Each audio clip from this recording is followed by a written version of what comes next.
মুখী সংশয়ের কথা শুনছি, আবার শুনছি নির্বাচন হবে না ফেব্রুয়ারিতে, এবং এই বক্তব্য নিয়ে স্বৈরাচারের পদধ্বনি শোনা যায় এমনটাও শুনছি। কিন্তু এরই মাঝে সম্প্রতি একটি ঘটনা সবাইকে আলোড়িত করেছে, এবং সেটি হচ্ছে যে উপদেষ্টা আসিফের বিরুদ্ধে অভিযোগ এসেছে যে তিনি চাঁদাবাজির সাথে সম্পৃক্ত ছিলেন। একটি চাঁদাবাজির সাথে সম্পৃক্ত থাকার জন্য অভিযুক্ত গ্রেফতারকৃত ব্যক্তির ভিডিও থেকে সেরকম বক্তব্য সামনে এসেছে, এবং এই বক্তব্যকে কেন্দ্র করে আমরা পাল্টা বক্তব্য শুনেছি।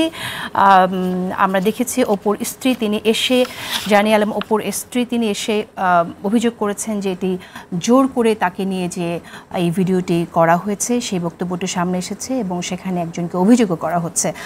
আমরা দেখছি যে বৈষম্যহীন বাংলাদেশ গড়ার কথা ছিল, এখনও আছে, কিন্তু রাজনৈতিক দলগুলো, গণঅভ্যুত্থানের পক্ষের এই শক্তিগুলো প্রতিপক্ষকে আঘাত করার জন্য চরিত্র হননের পথ বেছে নিয়েছে। কেন এই পথ, এবং এই পথ আসলে আগামীর বাংলাদেশকে কোথায় নিয়ে যাবে বোঝার জন্য আজ আমরা বসেছি। আমাদের সাথে আজ উপস্থিত আছেন গণমাধ্যম ব্যক্তিত্ব ডক্টর আব্দুল নূর তুষার, এবং আছেন এবি পার্টির সাধারণ সম্পাদক ব্যারিস্টার আসাদুজ্জামান ফুয়াদ। দেশের মতো একটি দেশের যে রাষ্ট্র ব্যবস্থা, যে কাঠামো, যে সিস্টেম, এর মধ্যে থেকে সত্যকে কি আমরা পেতে পারি যখন যার বিরুদ্ধে অভিযোগ তিনিই ক্ষমতায়? ধন্যবাদ। প্রশ্ন হচ্ছে যে পারা যাবে না কেন? দুদকের চেয়ারম্যান তো ইতিমধ্যে বলেছেন যে দুর্নীতির অভিযোগ যার বিরুদ্ধেই পাওয়া যাবে তার ব্যাপারে তারা তদন্ত করতে অথবা আইনি ব্যবস্থা নিতে তারা মোটেই কার্পণ্যবোধ করবেন না। এখন প্রশ্ন হচ্ছে যে অভিযোগটা কি গসিপ লেভেলে কিনা, যে প্রচুর অভিযোগের কথা ডালপালা মেলে শুনছি। যেমন ধরেন বিএনপি চেয়ারপারসনের পিএস সাবেক আমলা, উনি আমলাদের সমাবেশে রয়ের সাথে কে কোথায় গিয়ে স্টেশন চিফের সাথে মিটিং করতেছেন দেশে এবং দেশের বাইরে, সেগুলোর ছবিসহ মিটিংয়ের ভিডিও আছে, বক্তব্য আছে, প্রচুর স্ক্রিনশট আছে, এবং আমরা খুব ক্রেডিবল জায়গা থেকে এগুলো শুনেছি। সেটা কি এই সময়ের কথা বলছেন? এই সময়ের কথা বলছি, এই সময়ের কথা বলছি। সেটা আপনারা শুনেছেন, কিন্তু আমরা শুনতে চাই সেটা প্রকাশিত কেন হলো না? হোক, এটা হবে। প্রশ্ন হচ্ছে যে আপনি এগুলো খেলবেন কিনা, এগুলো আমাদের খেলার প্রায়োরিটি কিনা। আমরা গণ অভ্যুত্থানের পরের বাংলাদেশে সলিড এভিডেন্স থাকলে আপনি ফৌজদারি অপরাধে যদি কেউ দণ্ডিত হয় তার বিরুদ্ধে আপনি অভিযোগ করেন, দুদকের কাছে তো গোপনেও এভিডেন্স দিয়ে দেওয়া যায়। আপনি কেন মানে আমলাদের সমাবেশে এটা বলতে গেলেন? এটা কি জনতার মঞ্চ নাকি? ওকে, এখন আমাদের সমাবেশে যার কথা আপনি বলছেন বিএনপি চেয়ারপারসন উপদেষ্টা, তিনি যেটা বলেছেন সেটা আবার পিএস, এবং এই বক্তব্যকে বিএনপির অন্য নেতারা, বিশেষ করে বিএনপির মহাসচিব বলেছেন এটা তাদের বক্তব্য না। সুতরাং সেই বক্তব্য নিয়ে আমরা কথা না বলি, যেহেতু আমাদের সামনে স্পেসিফিক কোনো এভিডেন্স নেই। প্রবলেমটা সিরিয়াস। বিএনপি চেয়ারপারসনের পিএস, প্রশ্ন হলো বেতনভুক্ত কর্মচারী পাবলিক প্লেসে কথা বলতে পারে কিনা, এইটা বিএনপিকে ডিসিশন নিতে হবে।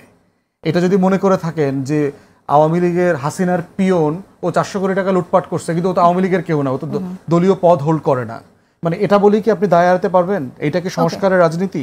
ঠিক আছে, আমরা এটা আপনি বলছেন যে এটা দোষারোপের রাজনীতি, ডেফিনেটলি আমরা we don't want to say this, এটা নিয়ে আমরা কথা বলবো, বিষয়টা নিয়ে কথা বলবো। কিন্তু আমরা যদি যেটা আমাদের সামনে আছে, তথ্য আকারে, এভিডেন্স আকারে যেটা আমাদের সামনে আছে, সেটা আপনার কি মনে হয় যে আমরা কি আসলে সত্যটা জানতে পারবো? কারণ যার বিরুদ্ধে অভিযোগ আছে তিনি তো এখন ক্ষমতায়। কেন জানা যাবে না? কেন চেষ্টা করা হচ্ছে? আপনি বলছেন যে অবশ্যই জানা যাবে, প্রশ্ন হচ্ছে জানা যাবে, কিন্তু প্রশ্ন হচ্ছে জানানোর চেষ্টার থেকেও চরিত্র হননের চেষ্টা বেশি এখানে দেখতে পাচ্ছি। আপনি ধরেন তুষার ভাই 10 কোটি টাকা চুরি করছে, আপনার কাছে এভিডেন্স আছে, না না অন্য উদাহরণ, অন্য না এই নাম নেওয়া যাবে না, মাঝখান থেকে এটুকুই কেটে প্রচার করা। ধরেন আমার কাছে এভিডেন্স আছে, আমি কি এটা নিয়ে প্রেসে গসিপ তৈরি করব, না আমি একটা এভিডেন্স কোথাও না কোথাও দেবো যে এটা আপনি ইনভেস্টিগেশন করেন? আমি হলে যেটা করব, দুদকে গিয়ে এভিডেন্স সহ জমা দিয়ে আসবো যে ভাই এটা আমার নাগরিক দায়িত্ব, আমি বোধ করছি যে উনি এই অন্যায় কাজটা করেছেন, তদন্ত করেন, যাচাই বাছাই করেন। কিন্তু যেটা দেখতে পাচ্ছি যে পরিকল্পিতভাবে গণ অভ্যুত্থানের পক্ষে যারা গুরুত্বপূর্ণ রোল প্লে করেছে গত বছর, উপদেষ্টাদেরকে হেয় করা, ছোট করা, তাদেরকে বিব্রত করার চেষ্টা চলতেছে। আপনি সিরিয়াস ক্রিটিসিজম থাকলে করেন, আপনি উপদেষ্টাদের বিরুদ্ধে করাপশনের অভিযোগ থাকলে সেটা আনেন, এনে আপনি জমা দেন। নেতা হিসাবে তো আপনি এটা করতে পারেন। ধরেন যদি কোনো পার্টিকুলার দলের পার্টিকুলার কোনো নেতার কাছে এভিডেন্স থাকে, দুদকে গিয়ে অফিসিয়ালি জমা দেন। অফিসিয়ালি বিএনপির নেতারা গিয়ে নির্বাচন কমিশনারদের বিরুদ্ধে মামলা করেছেন। আমি চাই এটা সিরিয়াস ইনভেস্টিগেশনের রাস্তায় আসুক, এটা যেন গসিপ না হয়, ক্যারেক্টার অ্যাসাসিনেশনের জন্য না যায়। আসবো আবারও আপনার কাছে, এটা আমরা কেউ চাই না, চরিত্র হননের রাজনীতি আমরাও দেখতে চাই না। সেই জায়গা থেকে আমি ডক্টর আব্দুল নূর তুষার, আমি আপনার কাছে শুনতে চাই যে আপনি আসলে কিভাবে দেখছেন? এবং আরেকটি কথা, এনসিপি থেকে এটা বলা হচ্ছে যে অভ্যুত্থানের যে শক্তি, যারা অভ্যুত্থানের মুখ, তাদের চরিত্র হননের জন্য, তাদের রাজনৈতিক ভবিষ্যৎকে নষ্ট করার জন্য এটা করা হচ্ছে এবং এটা পরিকল্পিতভাবেই করা হচ্ছে, এজেন্সির সহযোগিতায় করা হচ্ছে। আপনার মন্তব্য শুনি। চরিত্র যদি ঠিক থাকে সেটাকে আসলে হনন করা যায়, যত চেষ্টাই করা হোক। একটা সচ্চরিত্র মানুষের চরিত্র হনন করা খুবই কঠিন। চরিত্র হনন করতে চাইলে কিছুটা সুযোগ দিতে হবে। আরেকটি বিষয় হচ্ছে কোনো অসৎ উদ্দেশ্যে যদি কেউ চরিত্র হনন করতে চায় তাহলে যে চাইছে সে ধরা পড়ে যাবে। আমি সহজভাবে উদাহরণ দেই। সাধারণত উপদেশটা না, যখন অভিযোগ উঠলো যে তিনি মোটরসাইকেলের পেছনে চড়েন, তিনি স্বীকার করলেন যে চড়েন এবং নীলা মার্কেটে হাঁসের মাংস খেতে যান। উপদেশটা হবার পর তো কিছু ডেকোরাম আছে। তাহলে উনি নীলা মার্কেটে হাঁসের মাংস খেতে মোটরসাইকেলের পেছনে চড়ে যান, মানে চলে যান। তো সেখানে যখন কিংবা তাকে যারা নিরাপত্তা দেন তারা কি একাধিক মোটরসাইকেলে তাকে ফলো করেন? বিকেল সন্ধ্যা কিংবা রাতে তার বাড়িতে তাকে খাবার দেওয়ার মতো কেউ থাকে না, কিন্তু তার সঙ্গে যারা থাকেন সেই নিরাপত্তা তো তার সঙ্গে থাকতেই হবে। তাহলে তারাই তো যথেষ্ট তার জন্য খাবার সংগ্রহ করে দেওয়ার জন্য অথবা খাবার দিয়ে দেওয়ার জন্য। ফলে এইখানে কিন্তু কিছু যুক্তির ফাঁকফোকর আছে। এবং তিনি কিছুদিন আগে যে উপদেশটা এটা বলেছেন, তিনি কিছুদিন আগে সশস্ত্র কিংবা অর্ধ সশস্ত্র অবস্থায় এয়ারপোর্টে গিয়েছিলেন। তার গুলির ম্যাগাজিন আছে, এটা তিনি স্বীকারও করেছেন যে তার আছে। উনি কি নীলা মার্কেটে যাওয়ার সময় নিজের বন্দুক নিজে বহন করেন? বন্দুক সহ যান? এয়ারপোর্টে তো যান, সেটা তো আমরা জেনেছি। তাহলে এই বন্দুক তিনি কোথায় রেখে যান? ওয়েস্টিনে তো বন্দুক নিয়ে ঢোকা নিষেধ, কেননা ওয়েস্টিনে ঢোকার সময় মেটাল ডিটেক্টর দিয়ে চেক হয় এবং ব্যাগ সহ সব কিছু চেক হয়। তখন কি তিনি বন্দুকটা বাইরে রেখে ঢোকেন? তাহলে মানুষ অনেক প্রশ্ন করবে। ফলে তিনি নিজেই চরিত্র হননের সুযোগ দিয়েছেন। এবং তার মধ্যে আরও প্রশ্ন উদিত হয়েছে, যেমন অপু ধরা পড়েছে, অপুর একটা ভিডিও এসেছে, বলা হচ্ছে যেটা চরিত্র হননের চেষ্টা। অপুর স্ত্রীর সঙ্গে কি অপুর যোগাযোগ হয়েছে? অপুকে গিয়ে সবকিছু স্ত্রীকে বলে? অপুর স্ত্রী জানলো কিভাবে যে অপুকে জোর করে ধরে নিয়ে গিয়ে বক্তৃতা দেওয়ানো হচ্ছে কিংবা ভিডিও করা হচ্ছে? অপুকে ওইখান থেকে স্ত্রীকে ফোন করে জানাতে পেরেছে? এত নিশ্চিতভাবে অপুর স্ত্রী বলতে পারে কিভাবে? মানুষ প্রশ্ন করবে। এবং আপনি যেহেতু একজন সাংবাদিক, দীর্ঘদিন ধরে আপনি জার্নালিজমের সাথে যুক্ত, আপনি 21 টিভিতে কাজ করেছেন, আপনি যমুনা টিভিতে কাজ করেছেন, আমি আপনাকে বহু জায়গাতে দেখেছি। আপনি যদি আপনার জার্নালিস্টিক সেন্স অ্যাপ্লাই করেন তাহলে দেখবেন যে এই প্রশ্নগুলো উত্থাপিত করার সুযোগ ওরা নিজেরাই দিচ্ছেন। এটা দেওয়ার পরে যদি কেউ তার বিরুদ্ধে ষড়যন্ত্রমূলকভাবেও এই প্রশ্নগুলি তোলে, তাহলে আমি বলবো যে তাদের আচরণের ক্ষেত্রে অনেক সংযত হওয়া দরকার। তিনি ছাত্র ছিলেন 5ই আগস্টের আগে, তিনি তরুণ ছিলেন 5ই আগস্টের আগে, কিন্তু তিনি যে দায়িত্বটাতে বসে আছেন সেই দায়িত্বটি অত্যন্ত গুরুদায়িত্ব এবং সেই গুরুদায়িত্বের প্রতি তাকে তো মর্যাদা করতে হবে। এখন বিভিন্ন জায়গাতে আরও চরিত্র হননের চেষ্টা, যেমন আপনি একটা বলেছেন যে সচিব, পুরনো সচিব কিংবা সরকারি কর্মকর্তাদের একটা অফিসার্স ক্লাবে বসে একটা কোনো সভার মধ্যে একজন বলেছেন 8 জন উপদেষ্টার বিরুদ্ধে তার কাছে প্রমাণ আছে। এখন এই যে বৃহৎ অভিযোগটি উঠল, উপদেষ্টাদের সম্পদের হিসাব দেবার কথা ছিল একদম শুরুতে। এখনো পর্যন্ত উপদেষ্টারা কি তাদের সম্পদের হিসাব দিয়েছেন? দেন নাই কিন্তু। এবং না দিয়েই এই সুযোগটা তারা তৈরি করেছেন। এখন যদি কেউ দাবি করে যে তাদের কাছে প্রমাণ আছে, এত কোটি টাকা এত হয়েছে, তো না, ধরেন পুরোটা মিথ্যা, কিন্তু এই সুযোগটা তো উত্থাপনই করা যেত না যদি তারা এই গত 11 মাসে নিজেদের হিসাবটা দিয়ে দিতেন, কিংবা গত 12 মাসে তাদের হিসাবটা দিয়ে দিলে কিন্তু আজকে এই প্রশ্ন উত্থাপন করার সুযোগ থাকতো না। এবং যখন প্রতিবাদ হলো, প্রতিবাদ করলেন সরকারের একজন উচ্চপদস্থ কর্মকর্তা, তিনি একটি চিঠি দিলেন যে এইসব এভিডেন্স থাকলে তো তাকে যথাযথ আইনি কর্তৃপক্ষের কাছে তো এভিডেন্সটা দেওয়া উচিত। যিনি অভিযোগ তুলেছেন তার অভিযোগ যদি মিথ্যা হয়ে থাকে তাহলে এটা অত্যন্ত মানহানিকর একটা বক্তব্য। আমি তো মনে করি তাকেই জিজ্ঞাসাবাদ করা দরকার কাস্টডিতে নিয়ে অথবা দুদকের মাধ্যমে, এবং সকল প্রমাণ তাকে হস্তান্তর করতে নির্দেশ দেওয়া উচিত। সত্যিই যদি এরকম বৃহৎ দুর্নীতি হয়ে থাকে তাহলে এটা জানার অধিকার তো সমস্ত নাগরিকের আছে। তিনি পকেটে নিয়ে এটা বসে থাকবেন আর অফিসার্স ক্লাবে গিয়ে মানুষজনের বিরুদ্ধে অভিযোগ তুলবেন, এটা তো অত্যন্ত অন্যায়। কেননা যাদের বিরুদ্ধে তিনি অভিযোগ তুলেছেন তারা তো সম্মানিত ব্যক্তি। একদম রাইট, আসবো আপনার কাছে। আমরা আসলে যে চরিত্র হননটা হচ্ছে সেই জায়গা থেকে নিজেরাই যদি একটু বুঝতে চাই, একটি প্রশ্ন তো, অনেকগুলো প্রশ্ন যেমন এসে আব্দুল নূর তুষার এখানে বললেন, একটি প্রশ্ন সবার মাঝে এসে যে এনসিপি এত ব্যস্ত হয়ে তাড়াতাড়ি করে কেন অপুর স্ত্রীকে এনে এই প্রেস কনফারেন্সটা করালেন। এবং অপুর স্ত্রী কিন্তু এটা বলেছেন যে আমি বলতে চেয়েছি, আমি পারি নাই, এখন আমাকে এনসিপি এনে এখানে বসিয়েছে। এটা আপনি একটু আমাকে ব্যাখ্যা করেন যে আপনি কিভাবে দেখেন দেখছেন। এটা পিওর গসিপ আইটেম আমার কাছে মনে হয়েছে আর কি। মানে এটা ভগ ম্যাগাজিনের জন্য ঠিক আছে, বাট টকশোরে তো সিরিয়াস কনভারসেশনে এটা ঠিক নাই। যেটা হচ্ছে যে একজন উপদেষ্টার বিরুদ্ধে যদি কোনো সিরিয়াস এলিগেশন থাকে, অভিযোগ থাকে, জাস্ট গেট ইট ইনভেস্টিগেটেড। ইংল্যান্ডে হলে কি হইতো, এখন এই সিচুয়েশনটাতে প্রাইম মিনিস্টারের দিতেন এই বিষয়টাকে পার্লামেন্টে রেফার করে দেওয়ার জন্য, অম্বার্সম্যানকে রেফার করে দেওয়ার জন্য। ক্যাবিনেট অফিসের নিজস্ব একটা, এই ক্যাবিনেট মেম্বাররা শৃঙ্খলা বিরোধী কাজ করছেন কিনা তাদের একটা টিম আছে, আমি জানি না যে মেনটেন করে কিনা। যখনই কোনো ক্যাবিনেটের মেম্বারদের ব্যাপারে কোনো প্রশ্ন আসবে, সেটা ইমিডিয়েটলি চিফ অফ এক্সিকিউটিভ যিনি থাকেন, প্রধান উপদেষ্টা, তাকে ওইটা কমিটিকে রেফার করে দেওয়া বেটার। এখন আমাদের এই সিচুয়েশনগুলোতে আমরা বোধ করছি ইমিডিয়েটলি কয়েকটা কাজ করা দরকার। সেটা হচ্ছে প্রধান উপদেষ্টার পক্ষ থেকে এই যে দাবিগুলো আসছে, অভিযোগগুলো আসছে, সেগুলো কোনো একটা বডিকে রেফার করা দরকার যে এটা আসছে, এটা আপনারা খতিয়ে দেখেন। দ্বিতীয়ত হচ্ছে যারা দাবি করছেন এই অভিযোগগুলো আছে, তাদেরকে ডেকে তলব করা দরকার। কারণ আপনার কাছে এভিডেন্স আছে, কিন্তু আপনি রাষ্ট্রের কাছে কোনো অভিযোগ করছেন না, কিন্তু প্রেসে কথা বলছেন। এইটা হলো act of defamation, serious offence এটা যে কোনো রাষ্ট্রের আইনে, এটা আপনি করতে পারেন না। তো সেইখানে, এবং সেটা করছেন আমলাদের মধ্যে, এবং আপনি আমলাদেরকে রাজনীতিকরণ করা, উপদেষ্টাদের বিরুদ্ধে, সরকারের বিরুদ্ধে খেপিয়ে তোলা, ইটস এ সিরিয়াস সেডিশিয়াস অ্যাক্ট। এটা রাষ্ট্রদ্রোহিতার পর্যায়ের মামলা। অতএব সেই জায়গাতে এই কাজগুলোকে কোনোভাবে হালকা করে নেওয়ার দরকার, সুযোগ নাই। যেটা দরকার সেটা হচ্ছে প্রধান উপদেষ্টার অফিসকে আমরা অনুরোধ করব বিষয়টাকে আপনারা সিরিয়াসলি দেখেন। এবং এখন এই সময়টা লিডিং আপ টু ইলেকশন যেটা হবে, কারণ হচ্ছে এখন দলে দলে ভোটের রাজনীতি আছে। আসিফ হয়তো এনসিপিতে জয়েন করবে, হয়তো করবে না, সে হয়তো কম্পিটিশন করলে বিএনপি তার প্রধান প্রতিদ্বন্দ্বী হবে না। আসলে আমরা একটু আলাপ করতে চাই, এই জন্য আপনি যদিও বললেন যে বিষয়টা খুবই হালকা ব্যাপার, এটা সিরিয়াস গসিপ আইটেম আপনি মনে করছেন, আমি মনে করছি না gossip item for some reason, because it's a serious allegation, right?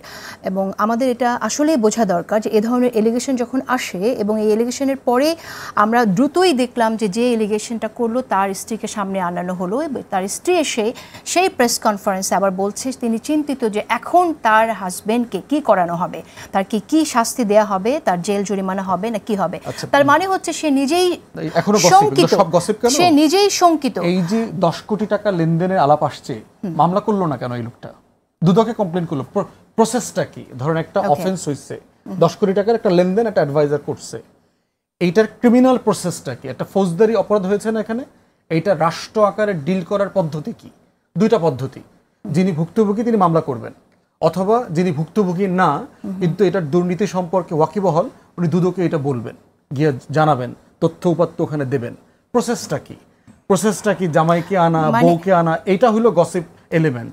আমরা চাচ্ছি এটা ফৌজদারি জিনিসকে ফৌজদারি কায়দায় ডিল করা দরকার। আচ্ছা, গসিপ এলিমেন্ট এটা আমরা শুনবো, কারণ হচ্ছে যে আমরা আমাদের গণঅভ্যুত্থানের পরে যে দলটি দাবি করছে গণঅভ্যুত্থানের শক্তি, সেই দলটি যখন আয়োজন করে তখন এটা আসলে গসিপ আইটেম, তারা এটা উপহার দিচ্ছে কিনা সেই বিষয়টা শুনবো, তার আগে একটা বিরতি নিচ্ছি। গোপনই রয়ে গেছে, কোন বন্ধু এটা রিলিজ করলেন আমরা এখনো জানি না। স্ত্রী এসে বললেন যে এতিম, আর স্বামী বলেছেন মা বাপ ফোন ধরে না, কবরে মনে হয় ফোন আছে, ফলে একজন কবরে ফোন করেন, আরেকজন বলেছেন যে কবরে ফোন ধরে না, কবরে আছেন তারা, কি করে ফোন ধরবেন। এবং মজার ব্যাপার হচ্ছে যে স্বামীকে বাঁচাতে এসে তিনি মূলত সাফাই দিয়েছেন তরুণ উপদেষ্টার পক্ষে। তিনি বলার চেষ্টা করেছেন যে সবকিছু হচ্ছে চরিত্র হননের প্রচেষ্টা, কিন্তু আত্মপক্ষ সমর্থন করা উচিত ছিল হয় উপদেষ্টার নিজের, অথবা এনসিপির একটি সংবাদ সম্মেলন ডেকে যৌক্তিকভাবে বুঝিয়ে দেওয়া উচিত ছিল যে তাদের উপদেষ্টা, একজন বা একাধিক উপদেষ্টার চরিত্র হননের চেষ্টা কে বা কারা চালাচ্ছেন। এনসিপি আমরা দেখেছি রাষ্ট্রীয় প্রতিরক্ষায় গোপালগঞ্জ থেকে বের হয়ে গেল, কারণ তাদের উপরে অত্যন্ত কঠিন হামলা হয়েছিল। আবার এনসিপির নেতা বলছেন তিনি সামরিক বাহিনীর একটি বিশেষ অফিসের ইট খুলে নেবেন। এই যে পরস্পর বিরোধী আচরণ, এইভাবে গসিপ জন্ম নেয়। কোন একটি দলের নির্দিষ্ট বক্তৃতার ডেকোরাম থাকা উচিত, তারা কার বিরুদ্ধে কথা বলবেন, কাকে আক্রমণ করবেন, এবং সেই আক্রমণাত্মক বক্তব্যের রাজনৈতিক প্রতিক্রিয়া কি হবে, এই হিসাব কিতাব তাদেরকে করতে পারতে হবে। যারা কিনা দেশ চালানোর দায়িত্ব নিতে চাইছেন, তারা যদি দায়িত্ব জ্ঞানহীন বক্তৃতা দিতে থাকেন, আপনি চিন্তা করে দেখেন যে হয়তো আপনি কোন একটি দেশের বৃহৎ নেতার বিরুদ্ধে এরকম একটা বক্তৃতা দিলেন, পররাষ্ট্রনীতি টানাটানি শুরু হবে। তারা বিশেষ বিশেষ দূতাবাসে গমন করছেন, এক দূতাবাসকে বলছেন যে সেই দূতাবাসে ঢুকলে আমরা গোলাম হয়ে যাই, আরেক দূতাবাসে ঢুকলে আমরা ভিআইপি হয়ে যাই। দূতাবাসে গমনের যে প্রক্রিয়া, এটাও কিন্তু এই গসিপ জন্ম দেওয়ার একটি বিষয়। এবং আপনি যখন বলবেন দিল্লি না ঢাকা, অবশ্যই ঢাকা, পিন্ডি না ঢাকা, অবশ্যই ঢাকা, কিন্তু ঢাকা না ডিসি, ডিসি ডিসি, এটা তো আমরা মানতে রাজি না। নিউ ইয়র্ক কিংবা ওয়াশিংটন কি অত্যন্ত পবিত্র শহর যে সেইখানকার দূতাবাসে, সেই সব রাষ্ট্রের দূতাবাসে গেলে পরে সোয়াব হয়? আচ্ছা, কিন্তু ওইখানে যে কি আলাপ হয় আপনি আমাকে বলেন। এই যে একটু আগে ফুয়াদ বলছিলেন যে কোথায় কোথায় কি কি আলাপ হয়, এগুলোর তো অনেক ভিডিও আছে, অনেক প্রমাণ আছে, অনেক কিছু আছে, কিন্তু তারা প্রকাশ্যে একটি দূতাবাসে যাতায়াত করছেন, তারা প্রকাশ্যে বলেন না কেন যে ওইখানে কি হয়? আমরা দেখলাম সরকারের একজন উপদেষ্টা বিদেশে গেলেন, ফিরে এসে বললেন চুক্তি করেছে, কিন্তু কি চুক্তি করেছে সেটা বলা যাবে না, আমরা এনডিএ সাইন করেছি। এখন তারা দূতাবাসে গিয়ে যে আলাপগুলি করছেন, শুধু আমি এনসিপি কে বলবো না, অন্যান্য রাজনৈতিক দলের নেতারাও গিয়েছেন, কি আলাপ করছেন? এটাও কি এনডিএ সাইন করে এসেছেন? বাইরে জনগণকে জানানো যাচ্ছে না ওরা কি আলাপ করতে যাচ্ছেন? বাংলাদেশের রাজনৈতিক অ্যাডভাইস কি বিদেশিরা দিবেন? যদি তাই দিবেন তাহলে তো বিদেশিরা তাদের মধ্যে প্রতিদ্বন্দ্বিতা করবেন, যিনি জিতবেন তিনি আমাদেরকে পরামর্শ দিবেন। আমরা তো এই ধরনের প্রক্রিয়ার বিরুদ্ধে ছিলাম সবসময়। জুলাইয়ের আন্দোলন তো এটাই বলেছিল যে বিদেশি প্রভুত্ব, বিদেশি সাংস্কৃতিক প্রভুত্ব, বিদেশি রাজনৈতিক প্রভুত্ব, বিদেশি অর্থনৈতিক প্রভুত্ব সবকিছুকে অস্বীকার করে আমরা সম্মানজনক সম্পর্কে সকল রাষ্ট্রের সঙ্গে আমরা ডিল করব, এবং আমরা কখনোই আমাদের জাতীয় স্বার্থের উপরে কাউকে আলোচনা কিংবা পরামর্শ দেওয়ার রাইট দিব না। রাইট। ব্যারিস্টার আসিফুজ্জামান ফুয়াদ, আমরা তো শুরুতেও বলছিলাম যে নতুন বন্দোবস্তের কথা আমরা বলছি এবং নতুন বাংলাদেশ বিনির্মাণের কথা বলছি, কিন্তু আমরা ঠিক একই জায়গাতেই রয়ে গেছি, চরিত্র হননের রাজনীতি আমরা দেখছি। যখন এই ঘটনাটা ঘটলো, এই ঘটনাটা ঘটার পর কিন্তু একটা ক্লারিটি রেখে তাদের যে অবস্থানটা, সেই অবস্থানটা আমরা দেখলাম না। এটা আসলে এনসিপি কেন বললো? যেহেতু এনসিপি সবসময় দাবি করে এনসিপির প্রতিনিধি আসিফ মোহাম্মদ সজীব ভুঁইয়া না, সেই প্রশ্নটা রয়েই যাচ্ছে। এনসিপিও তারপরও ডিফেন্ড করতে সামনে আসলো, এবং আমরা দেখলাম যে সাথে ইশরাক হোসেনকে জড়ানো হলো। ইঞ্জিনিয়ার ইশরাক হোসেনের বিরুদ্ধে ঝাড়ু মিছিলও আমরা দেখলাম।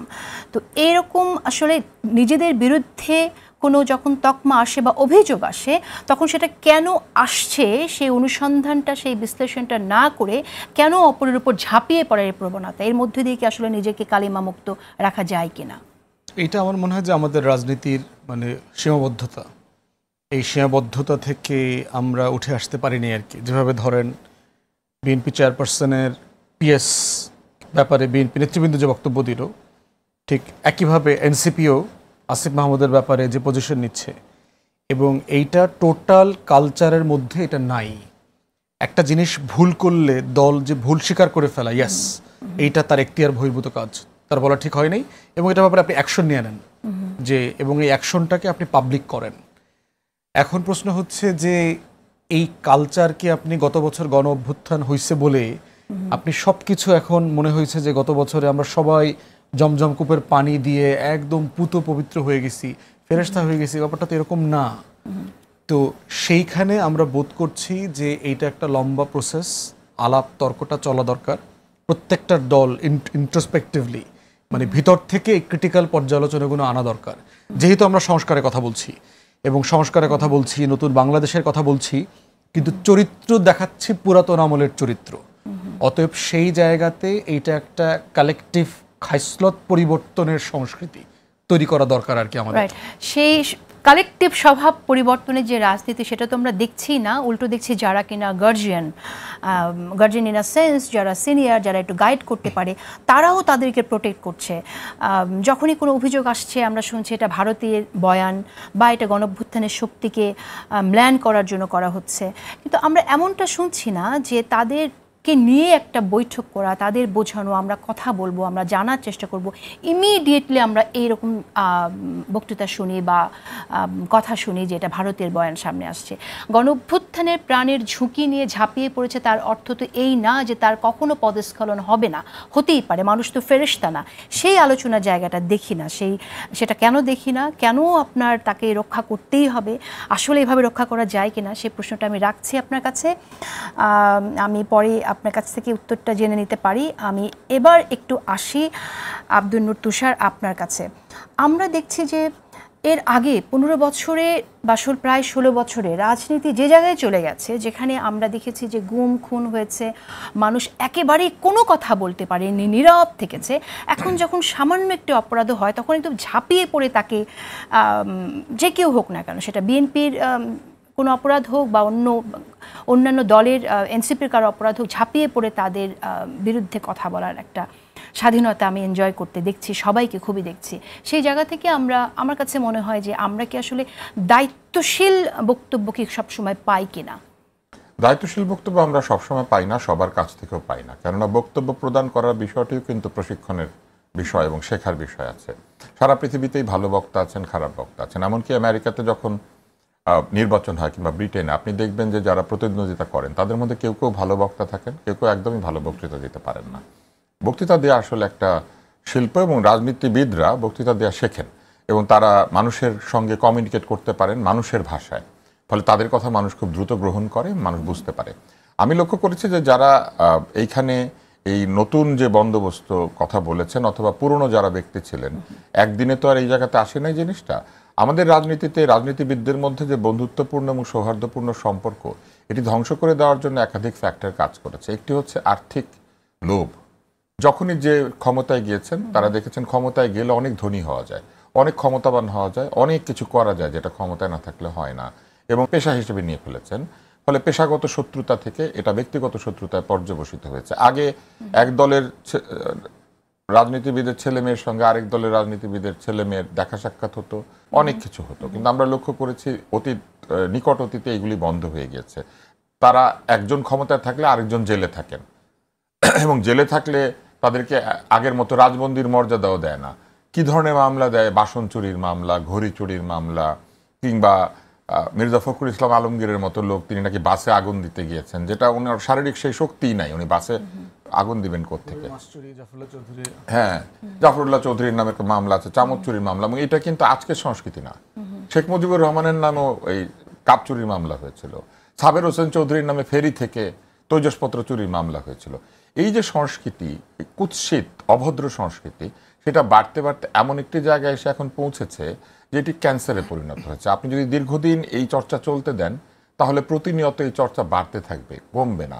আপনি ইন্টারনেটে যারা ইনফ্লুয়েন্সার তাদেরকে দেখবেন যে আগের গানটা যত হাস্যকর হয় তারপরের গানটা আরও হাস্যকর হয়। হিরো আলমকে দেখলে আপনারা বুঝবেন, কারণ না হলে বিক্রি হবে না। ঠিক একইভাবে রাজনীতি ধীরে ধীরে ক্ষীয়মান হয়েছে, ক্ষয় হয়ে গেছে।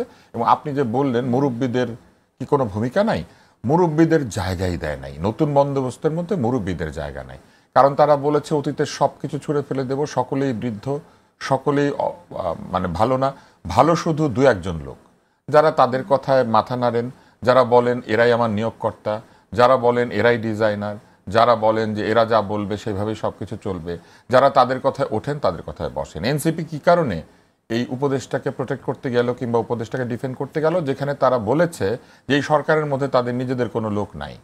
তাহলে যদি নিজেদের লোক নাই থাকে, এই একই এনসিপির একজন নেতা হাসনাত আবদুল্লাহ একজন উপদেষ্টাকে বলেছেন বেতন ভাতা ফেরত দিয়ে তাকে চলে যেতে হবে, তিনি হচ্ছেন স্বাস্থ্য উপদেষ্টা। তারা স্বাস্থ্য উপদেষ্টাকে ডিফেন্ড করে নাই। আর আরেকজনের বিরুদ্ধে অভিযোগ ওঠার পরে তারা ধরা পড়া চাঁদাবাজের স্ত্রীকে জোগাড় করে নিয়ে এসেছেন প্রমাণ করার জন্য যে বউ জানে স্বামী ভালো। এইটা তো আসলে ঠিক না। আমরা একটু এবং এইখানে তারা নিজেদের মধ্যে যে সম্পৃক্ততা সেটাকে প্রমাণ করেছেন। এবং আসিফ মাহমুদ সজীব ভাইয়া যে বলেছেন উনি ওয়েস্টার্নে যান, উনি কি ওয়েস্টার্নে গিয়ে একা একা ওই বসে থাকেন? এই ছবি খোঁজেন তাহলে দেখবেন উনি একা ওইখানে বসে থাকেন না, নিশ্চয়ই উনি একা গিয়ে বসে থাকেন না। নীলা মার্কেটে নিশ্চয়ই উনি একা একা গিয়ে হাঁসের মাংস খোঁজেন না। তার সঙ্গে কারা থাকে, তারা কোন দলের নেতা কিংবা কোন রাজনৈতিক ব্যক্তি কিংবা কারা সেই সময় তার সঙ্গে থাকে। ফলে এই জিনিসগুলি মানুষ প্রশ্ন করবে। আপনি টকশোতে প্রশ্ন না হোক, সব জায়গা বন্ধ করে দেন। ফেসবুকে আসলে 300 কোটি টাকা 300 কোটি টাকা জরিমানা করবেন জুকারবার্গকে। জুকারবার্গ তো ফতুর হয়ে যাবে কয়েকদিনের মধ্যে, কারণ ফ্রান্স থেকে না না, কিন্তু কত শত 300 কোটি টাকা ফেসবুকে যা লেখা হয়, কত শত কোটি টাকা। তো এই যে 300 কোটি টাকার মামলা জুকারবার্গকে করে দিবেন, এই সব বলতে পারছেন, মানুষ তো প্রশ্ন করবে। আপনি সব বন্ধ করে দিলেও মানুষের মনের মধ্যে প্রশ্ন থাকবে, কেননা মানুষ তো আর নির্বোধ না। মানুষ নিশ্চয়ই নির্বোধ না। ব্যারিস্টার আসদুজ্জামান ফুয়াদ, আমি এর আগে বলেছিলাম যে ঢালাওভাবে প্রোটেক্ট করার যে একটা প্রবণতা, সেটা কেন, সেই জিনিসটা আপনি শুনতে চাই। এরপরে আমি দুইটাই আছে। একটা বিষয় হচ্ছে ফ্যাক্টসকে অ্যাড্রেস না করা, এটা আমাদের রাষ্ট্র আকারই এই খাসলতটা আছে। কোনো বিষয় রাষ্ট্র অ্যাড্রেস করে না। দেখবেন, আপনি দেখবেন এর আগে আপনাদের এখানে বলেছি যে তথ্য আপা নামে একটা প্রকল্প আছে। বাংলাদেশে গ্রামীণ মহিলারা সরকারের দুইটা অফিসারকে চেনে, একটা হচ্ছে স্বাস্থ্য আপা আর একটা হলো তথ্য আপা। স্বাস্থ্য আপা কি কাজ করে? এই যে পরিবার পরিকল্পনা, প্রসূতি মায়ের সেবা, বাচ্চাদের ডাক্তার দেখানো, এগুলো সেগুলো, অ্যান্টিন্যাটাল, প্রিন্যাটাল, এই যে ট্রিটমেন্টগুলো আছে এগুলো তারা ডিল করে। তথ্য আপারা কি করে? তথ্য আপারা করে হচ্ছে আপনার রাষ্ট্র ছোট করতে হবে। দুস্থ গরিব বিধবা মহিলাদেরকে যে সেবাগুলো দেয়, এই সেবাগুলোকে অনলাইনে অ্যাক্সেস করে দেয় সে। তা আপনি কি উপবৃত্তির জন্য অ্যাপ্লাই করতে হবে, তার বাসায় ইন্টারনেটও নাই, স্মার্টফোনও নাই, খুবই গুরুত্বপূর্ণ সে কাজ, ফোন এটা দেয়, আমরা জানি, ফোন হ্যাঁ। দিলে পরে এই তথ্য আপারা ল্যাপটপ নিয়ে বাড়িতে চলে যায়, উঠানে গিয়ে এই 30 কেজি চাল, এক বান টিন, কয়েক জোড়া মুরগি, হাঁসের আবেদন তারা করে দেয়। এই তথ্য আপারা গত প্রায় 70-75 দিন ধরে আন্দোলন করতেছে প্রেস ক্লাবের সামনে। উপদেষ্টা সচিবরা ডেকে নিয়ে ওয়াদা দিয়েছে, তোমরা বাড়ি চলে যাও, তোমাদের প্রজেক্ট আমরা এক্সটেন্ড করব এবং পরিকল্পনা মিনিস্ট্রিতে পাঠাবো যেন এইটা তারা পার্মানেন্ট করার জন্য সুপারিশ করেন। রিসেন্টলি যখন আবার প্রথম আলো সাংবাদিক জিজ্ঞেস করেছে, তখন তারা অস্বীকার করেছে, না এরকম কোনো ওয়াদা আমরা দেইনি। এখন বলছে আন্দোলন বন্ধ করে বাড়ি চলে যেতে হবে, বেতন বন্ধ করে দিয়েছে। রিমেম্বার ঘোষণাপত্রের দাবি যখন দাবির প্রেক্ষিতে যখন প্রতিশ্রুতি আসলো যে সরকার ঘোষণাপত্র দেবে 15 দিনে 15 কার্য দিবসের মধ্যে, তখন কিন্তু আমরা ট্রুথ অ্যান্ড রিকনসিলিয়েশনের কথাও শুনেছিলাম, এক্স্যাক্টলি, এবং সেটা পরবর্তীতে শুনলাম যে হবে না। তাহলে দেখেন যে রাষ্ট্রের এই যে এক্সাম্পলের পর যদি এক্সাম্পল দেখি যে রাষ্ট্র লিখিত ওয়াদা দিয়েও তথ্য আপাদেরকে পার্মানেন্ট করছে না, উপদেষ্টা সচিবরা ওয়াদা দিয়ে আবার এক সপ্তাহের ভিতরে সাংবাদিকদেরকে অস্বীকার করছে না আমরা এরকম কোনো আমরা ওয়াদা একটু ভিন্ন দিইনি। প্রসঙ্গে যেতে চাই। আমাদের এইভাবে রাষ্ট্র কোনো কিছু শুনছে না, সময় আবার একেবারে প্রপাগান্ডা আছে। কক্সবাজার ইস্যু দেখেন, রাইট, পিটার সেই হাউস জায়গা দেশে থেকে নাই। নির্বাচন নিয়ে একটা কথা বলতে চাই। নির্বাচন নিয়ে সংশয় আছে এবং নির্বাচনে আওয়ামী লীগ থাকবে কিনা সেটা নিয়েও এক ধরনের প্রশ্ন আছে। এই বিষয়টি নিয়ে আমরা কথা বলবো। তবে সিভিল সোসাইটি মেম্বার্সদের মধ্যে কেউ কেউ বলেন যে আওয়ামী লীগের ভোটার্সরা কাকে ভোট দেবে, তাদের দলকে ভোট দেওয়ার সুযোগটা রাখা উচিত ছিল, মিনিং ব্যালটে নৌকা থাকা উচিত ছিল। আপনার মন্তব্য শুনি। আওয়ামী লীগের ভোটাররা তো সেই রকম সুসংগঠিত ভোটার না, এবং বিগত বেশ কিছু নির্বাচনে আওয়ামী লীগের ভোটাররাই ভোট দিতে যায় নাই। যদি যেত তাহলে তো আওয়ামী লীগ তার কাঙ্ক্ষিত যে পার্সেন্টেজ অফ ভোট সেটা পেত। আওয়ামী লীগ যে মেয়র দাঁড় করিয়েছে, সেই মেয়র ইলেকশনে ভোটের যে সংখ্যা অত্যন্ত কম। তারপরে বিভিন্ন জায়গাতে যে নির্বাচনগুলি হয়েছে সেখানে তো ভোটার টার্ন আউট অনেক কম ছিল। তো সেই হিসেবে বলা যায় যে আওয়ামী লীগের ভোটাররাও আওয়ামী লীগের উপর বিরক্ত ছিল, কেননা ভোটাররা ভোট দিতে চায়। সে যদি জানে যে তার ওই নৌকার মধ্যে ভোট দিলে অথবা না দিলে কিছুই আসা যায় না। এবার তো পরিস্থিতি তা না, এবার তো ভোট দিলে এবার তো পরিস্থিতি আরো খারাপ, কেননা এবার তো এলাকাতে লোকজন তাদেরকে চিনে। এখন গত 2 নির্বাচনে যারা ভোট দেয় নাই তারা এখন হঠাৎ ভোট দিতে বেরোয় আসলে তখনই কিন্তু আরেকটি জটিলতা দেখা দিবে। আমার কাছে মনে হয়েছে যে আওয়ামী লীগ নিজেই এই আগামী নির্বাচনে অংশ নিতে চায় না। যদি চাইতো তাহলে তাদের আচরণ, তাদের রাজনৈতিক পরিকল্পনা, তাদের অন্যান্য কাজকর্ম ভিন্ন হতো। আওয়ামী লীগ একটি রাজনৈতিক দল হিসেবে যে আচরণ করার যে দক্ষতা সেটা বহু আগে হারিয়ে ফেলেছে। কারণ আওয়ামী লীগের যারা নেতা নেত্রী বা অন্য যারা আছেন তারা এক ব্যক্তির দিকে তাকিয়ে থাকতেন, একটা ভোট পেলেই তো তারা এমপি, কারণ উনি পছন্দ করেন মানে আপনি সব পেয়েছেন। তো এইরকম একটি অবস্থায় যেহেতু তারা চলে গিয়েছিল, তারা তাদের রাজনীতি বিসর্জন দিয়ে ব্যক্তিত্ব শুনে ব্যস্ত হয়েছিল। ব্যক্তি খুশি হলেই তার সব কিছু ঠিক আছে। ফলে অযোগ্য, এলাকাতে যাদের কোনো সমর্থন নাই, দুর্নীতিগ্রস্ত, আচার আচরণ নিয়ে নানান ধরনের সমস্যা, চরিত্র হনন হবে কোথায়, আগে থেকেই হনিত চরিত্র, এরকম লোকজন তাদের দলের মধ্যে ছিল। আজকে যে ওয়েস্টার্ন নিয়ে কথা হচ্ছে, আমরা কি পাপিয়ার কথা ভুলে গিয়েছি? আমরা কি সুইমিং পুলে পাপিয়া কি করতো আমরা কি মনে নাই আমাদের? ফলে এইটাই তো আওয়ামী লীগের চরিত্রে পরিণত হয়েছিল। ফলে আওয়ামী লীগ সেইখান থেকে বের হয়ে এসে আগামী ইলেকশন যদি করতেও চাইতো, তাদের যে রাজনৈতিক পরিকল্পনা, সেই পরিকল্পনার ছিটে ফোটা কি কোথাও আছে? আওয়ামী লীগ একটা রাজনৈতিক দলের মতো আচরণ করেছে। একটা রাজনৈতিক দলের মতো আচরণ করলে তখন এই বিষয়টি আসতো। কিন্তু আপনি যে প্রশ্নটা করেছেন, আওয়ামী লীগের ভোটাররা কোথায় ভোট দেবে? আওয়ামী লীগের ভোটাররা মূলত সুনাগরিক যদি হয়ে থাকেন তাহলে তারা বিবেচনা করবেন যে কাকে ভোট দেওয়া উচিত, কাকে ভোট দিলে দেশের ভালো, এমনকি তার নিজের দলেরও ভালো। এটা যদি তারা চিন্তা করেন তাহলে তারা বের হয়ে এসে আমার ধারণা যে তারা সঠিক লোককে ভোট দেওয়ার চেষ্টা করবেন। কেননা একজন সঠিক লোক যদি জেতে তাহলে তিনি কিন্তু ভোটারকে ভোটার ভাববেন, নিজের দল আর অন্যের দল ভাববেন না। এলাকার এমপি কিন্তু সবার এমপি হবেন। ফলে আমার কাছে মনে হয় যে আওয়ামী লীগের ভোটাররা এইবার ভালো ভোটার খুঁজবেন, ভালো প্রার্থী খুঁজবেন, যিনি একজন জনপ্রতিনিধির মতো আচরণ করবেন। নির্বাচনের আগে তিনি থাকবেন দলের, সেটা বিএনপির হোক, এনসিপির, যারই হোক, কিন্তু নির্বাচনের পরে যিনি সবার এমপি হতে পারবেন সেরকম খুঁজবে। কারণ তাদের কাছ থেকে কেবল তারা নিরাপত্তা পাবে, অত্যাচারী এমপির কাছ থেকে তো নিরাপত্তা পাবে না। আওয়ামী লীগ তো এখনো নিষিদ্ধ হয়নি, কার্যক্রম নিষিদ্ধ হয়ে আছে। এখন ধরেন আপনি ফুটবলার, আপনার ফুটবল খেলা নিষিদ্ধ, আপনি জিমেও যেতে পারবেন না, আপনি ফুটবল ধরতেও পারবেন না। এখন যদি আপনি বলেন যে আপনার ফুটবল খেলা তো আমি নিষিদ্ধ করি না, আপনি তো দল, মানে দল আপনার আছে কিন্তু ফুটবল ধরতে পারবেন না, আওয়ামী লীগের অবস্থা তো ওই রকম, দল আছে কিন্তু তারা ফুটবল খেলা নিষেধ, মানে তাদের রাজনীতি করা নিষেধ। আমি আসবো এটা এক অর্থে প্যারালাইজড আইসিইউতে থাকা মানুষের মতো, যে আপনি বেঁচে আছেন কিন্তু আপনি আসলে কিছু করতে পারবেন না। কিন্তু আমরা তো শুনছি যে তারা অনেক রকম ষড়যন্ত্র করার চেষ্টা করছে, নির্বাচন বানচাল করার চেষ্টা করছে, তাদের গেরিলা ট্রেনিং এর কথাও আমরা শুনেছি, সেখান থেকে আমরা গ্রেফতার করতেও দেখেছি সরকারকে। আপনি যদি লজিক্যালি চিন্তা করেন তাহলে তাদের নির্বাচন বানচাল করে তাদের কোনো লাভ নাই। তারা নির্বাচন বানচাল করতে চাইবে না, কারণ নির্বাচন বানচাল করলে বরং অনির্বাচিত সরকার, এই যে অন্তর্বর্তী সরকার, এরাই তো থেকে যাবেন, অথবা আরেকটা অনির্বাচিত সরকার থাকবে। তাতে করে তো কোনো রাজনৈতিক দলের লাভ হবে না, এমনকি বিএনপিরও লাভ হবে না। প্রকৃত রাজনৈতিক দল কখনোই নির্বাচন বানচাল করতে চায় না, আর যাই করুক, বরং তারা হয়তো নির্বাচন অংশ নেওয়ার জন্য চেষ্টা করতে পারে।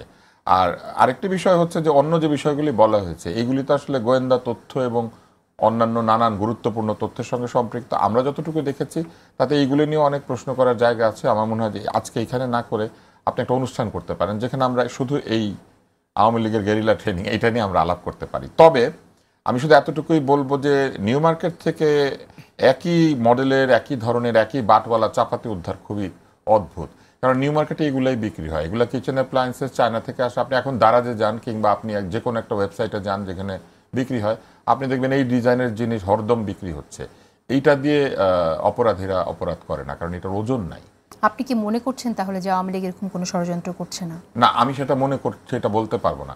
আমি শুধু এতটুকুই বলতে পারবো যে যদি কেউ ষড়যন্ত্রের কথা বলেন তাহলে অত্যন্ত অকাট্য প্রমাণ সহ এই ষড়যন্ত্রকে উদ্ঘাটিত করে দ্রুত সেটা কোর্টে নিয়ে গিয়ে ষড়যন্ত্রকারীদেরকে বিচারের সম্মুখীন করা দরকার। ষড়যন্ত্র হয়েছে এই কথা বলে আপনি যদি সকলকে গ্রেপ্তার বা অনেককে গ্রেপ্তারের আওতায় না আনতে পারেন, অথবা এই ষড়যন্ত্রকারীদের ষড়যন্ত্র প্রকাশ্যে আপনি বর্ণনা করতে না পারেন, তাহলে মানুষ প্রশ্ন করবে। ওই একই ব্যাপার, কোনো কিছু গোপনে হলেও সেটা সত্য থাকে না, কারণ গোপনীয়তাই তাকে অসত্য পরিণত করে। যে নির্বাচন হলে আওয়ামী লীগের লাভ আছে, আবার অনেকে বলছে এটা 111 এর মতো একটা সরকার হলে হয়তো আওয়ামী লীগের বেনিফিট আছে। হ্যাঁ, অন্যরা যারা এটা বলছেন আমি সেটা বিশ্বাস করি না, কারণ আপনি দেখবেন যে জোর করে ক্ষমতা থেকে যেতে পারতো, তারপরও ভুয়া নির্বাচন করেছে। আওয়ামী লীগ নির্বাচন পছন্দ করে, কারণ ওরা এই ফিলিংসটা চায় যে সেটুকু তো করতেই। আপনি দেখেছেন না যে ধর্ষকের সঙ্গে ধর্ষিতাকে বিবাহ করিয়ে দেওয়া হচ্ছে। করিয়ে কেন দেওয়া হচ্ছে? কারণ বিবাহ ইনস্টিটিউশনটার প্রতি সবার খুব শ্রদ্ধা। তো ওই রকম আওয়ামী লীগও নির্বাচনকে ধর্ষণ করেছে, কিন্তু নির্বাচন পছন্দ করেছে, নির্বাচন করেছে। সেটা বোধহয় বাধ্য হয়েই করেছে, তো ইন্টারন্যাশনাল কমিউনিটি সেটা আছে। আমি বলতে পারবো না, কারণ আমি তো আওয়ামী লীগের সদস্য ছিলাম না কোনোদিন। আমরা অ্যানালিসিস করছি, কিন্তু আমার কাছে মনে হচ্ছে যে তারা এই বিষয়টাকে খুব পছন্দ করে, নিজেকে গণতান্ত্রিক প্রমাণ করার জন্য ওই নিজে নিজে সিনেমার মতো নির্বাচন সাজায়, নিজে নিজে সিনেমার মতো বিরোধী দল সাজায়। সেটা বোধহয় বাধ্য হয়ে করেছে। আমি ওয়ান্স অ্যাগেন আমি মনে করি ব্যারিস্টার আসাদুজ্জামান ফুয়াদ, আমরা অনেক ষড়যন্ত্রের কথা শুনছি, তাহলে আপনার কি মনে হয় যে আমরা সরকার রাইট স্টেপস নিচ্ছে কিনা? যেটা আব্দুল তুষার বলেন সেটাও গুরুত্বপূর্ণ, যে ঢালাওভাবে ষড়যন্ত্র হচ্ছে এরকমটা বলে সবার মধ্যে সংশয় ক্রিয়েট না করে কারা করছে, কেন করছে, তাদের আইডেন্টিফাই করা, সেটা কিন্তু আমরা ওইভাবে দেখছি না। প্রথমত হচ্ছে যে আওয়ামী লীগের রাজনীতি করা, নির্বাচন করবার আসলে অধিকার আছে কিনা। গত 16, 17, 18 বছর ধরে আওয়ামী লীগ যা করেছে, এইটা তুষার ভাই কারেক্টলি বলেছে, এটা আসলে কোনো পলিটিক্যাল পার্টির ক্যারেক্টারিস্টিক্সের মধ্যে আর নাই। 45-এ দ্বিতীয় বিশ্বযুদ্ধে শেষ হবার পরে ইউরোপিয়ানরা নাৎসি দ্বারা পরবর্তী নির্বাচন করতে পারবে কিনা, ইটালিতে ফ্যাসিস্টরা নির্বাচন করতে পারবে কিনা, এই আলোচনাটা তারা কেউ করে নাই। বাংলাদেশের গণ অভ্যুত্থানের ট্র্যাজেডি হচ্ছে যে এই গণ অভ্যুত্থানটা যাদের বিরুদ্ধে হয়েছে, যে কারণে দেশের কোটি কোটি মানুষকে রাস্তায় নেমে আসতে হয়েছে প্রতিবাদ করতে, তারা নির্বাচন করতে পারবে কিনা, তারা রাজনীতি করতে পারবে কিনা, এইটার আলোচনাতে যত দরদ দেখতে পাচ্ছি।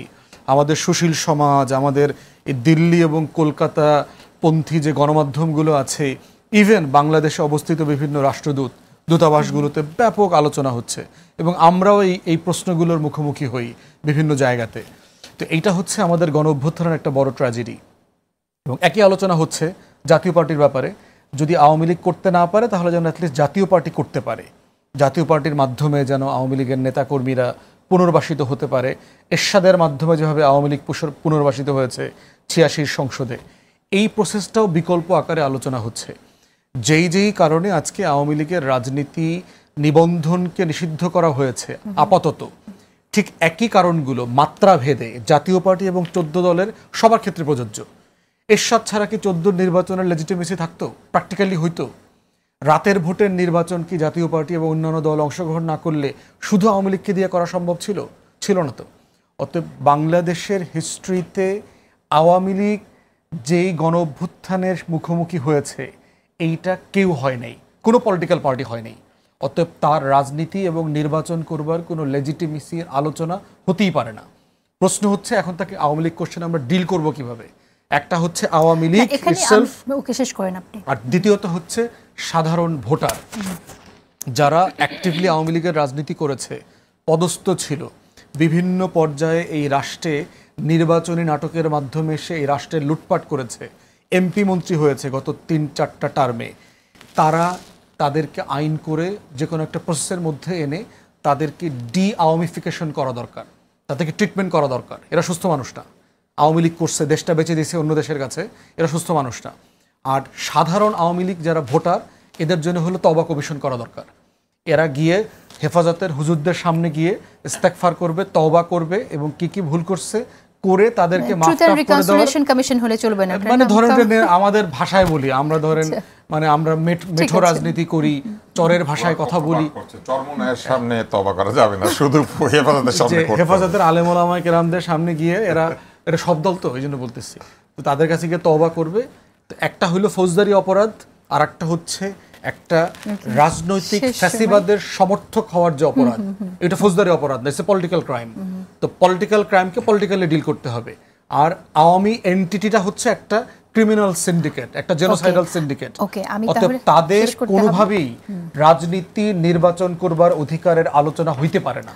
আব্দুল তুষার, আপনার কাছে শুনতে চাই ডিআওয়ামিফিকেশন কিভাবে হবে? একটা তো হচ্ছে ফৌজদারি অপরাধের প্রশ্ন, একটা হচ্ছে ন্যায়ের প্রশ্ন আসছে, নীতির প্রশ্ন আসছে, আমরা কিভাবে ডিল করবো এটা আসলে আলোচনা হবে। তওবা করার জন্য হুজুর লাগে না, কিন্তু এটা কিন্তু একদম ভুল ধারণা।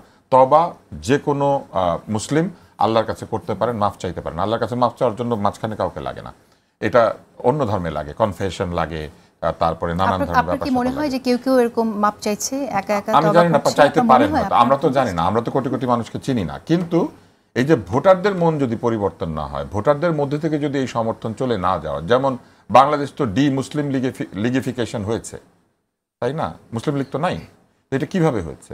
এখানে কি এই বাঙালিরাই কি মুসলিম লীগ করে পাকিস্তান চেয়েছিল না?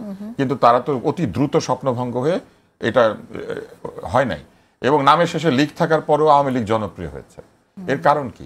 এর কারণ হচ্ছে যে ভোটার যতক্ষণ পর্যন্ত তার মন তুলে না নেবে, ততক্ষণ পর্যন্ত আপনি একটা দলকে একেবারে নিশ্চিহ্ন করতে পারবেন না। যেমন এখনো পর্যন্ত ছোট ছোট ক্ষুদ্র দল টিকে আছে উত্তরবঙ্গ, দক্ষিণবঙ্গে, যারা কমিউনিজম চায়, সশস্ত্র কমিউনিজমে বিশ্বাস করে।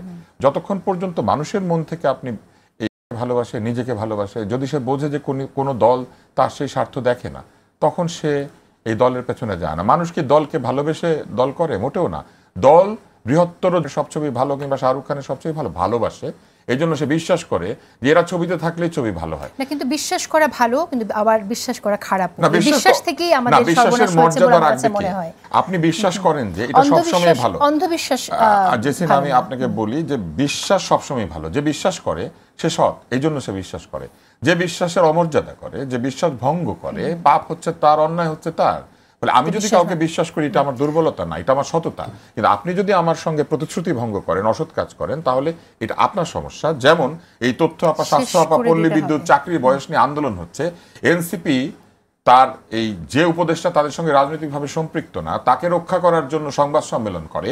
কিন্তু এই তথ্য আপা, স্বাস্থ্য আপা, পল্লী বিদ্যুৎ আপা, চাকরির বয়স নিয়ে যারা আন্দোলন করছেন, করোনার সময় পরীক্ষা দিতে পারেন নাই বলে তারা তাদের বয়স হারিয়েছেন, তাদের পক্ষে এনসিপি এখনো পর্যন্ত গিয়ে দাঁড়ায় না। রাজনৈতিক দল কি ওই জনগণের জন্য রাজনীতি করে না, উপদেষ্টার জন্য রাজনীতি করে? এইটা হচ্ছে বিশ্বাসকে মূল্য না দেওয়া, বিশ্বাসের অমর্যাদা করা। আমরা আমাদের সময় নেই, যদি আপনি কিছু বলতে চান 10 সেকেন্ডস। আপনার জাতীয় নিরাপত্তার প্রশ্ন যখন আসছে, আপনি গেরিলা ট্রেনিং এর কথা যেটা আসছে, হিস্টোরিক্যালি কিন্তু আওয়ামী লীগ আমাদের জাতীয় নিরাপত্তা হুমকির element, national security threat element হিসেবে কাজ করেছে। 75 পরেও কিন্তু আওয়ামী লীগের নেতাকর্মীরা অস্ত্র হাতে তুলে নিয়েছে বাংলাদেশের এগেনস্টে। অতএব আওয়ামী লীগ এমন একটা রাজনৈতিক দল যে অরাজকতা তৈরি করে, রাষ্ট্রকে ভেঙে চুরে, সহিংসতার মধ্য দিয়ে, নাস্তানাবুদ করে দিয়ে, যে কোনো মূল্যে হাজার হাজার লাশের মধ্য দিয়ে হলেও ক্ষমতায় যাওয়ায় বিশ্বাস করে। এটা কোনো পলিটিক্যাল এন্টিটি না, এটা একটা জেনোসাইডাল এন্টিটি। আমরা বিশ্বাস করতে চাই, বিশ্বাস যেহেতু সুন্দর শব্দ আপনি